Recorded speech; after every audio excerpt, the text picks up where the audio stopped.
is your time worth? When you really think to yourself what the most priceless thing known to man is, the subject of time may arise. The human concept of time is just that, a concept.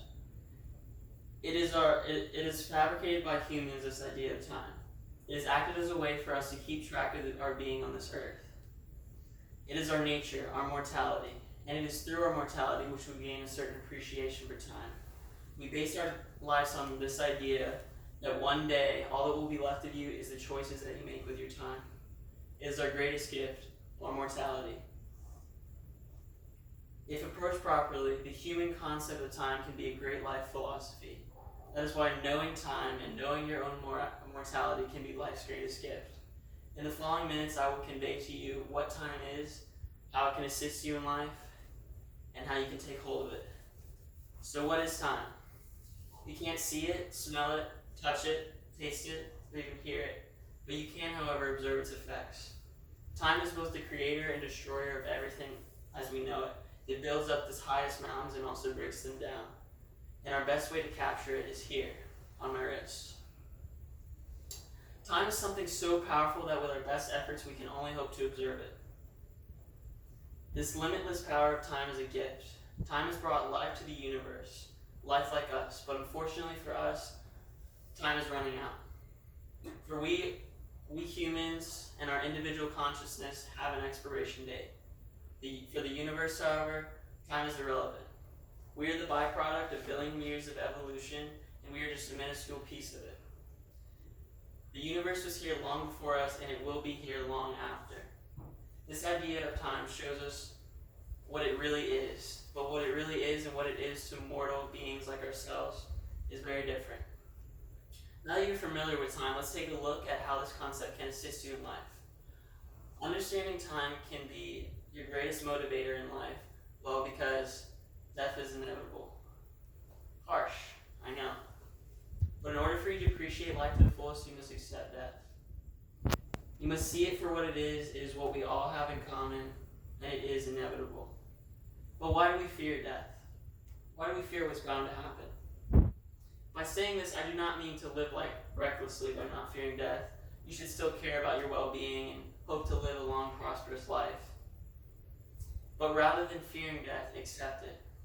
Accept that your time on this earth is limited and learn to appreciate the time that you have. Part of not fearing death is to not fear time.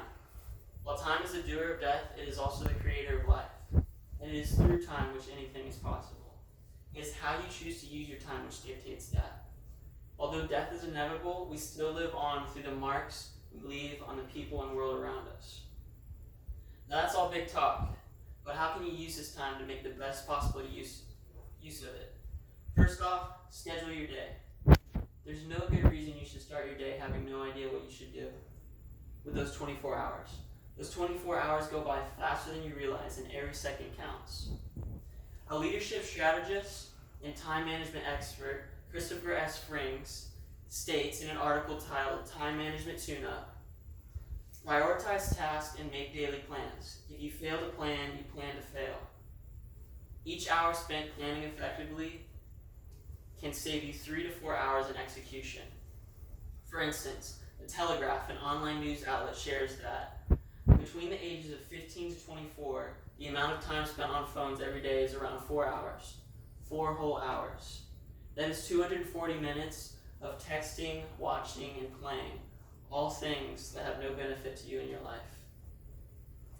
Just imagine if you spent 1/4 of that amount of that time, that's 1 hour, mind you, every day, doing something productive like studying, keeping up with your health, or helping people. In 1 year, that adds up to 365 hours. That is more than 15 entire days of learning something that is beneficial to your well-being.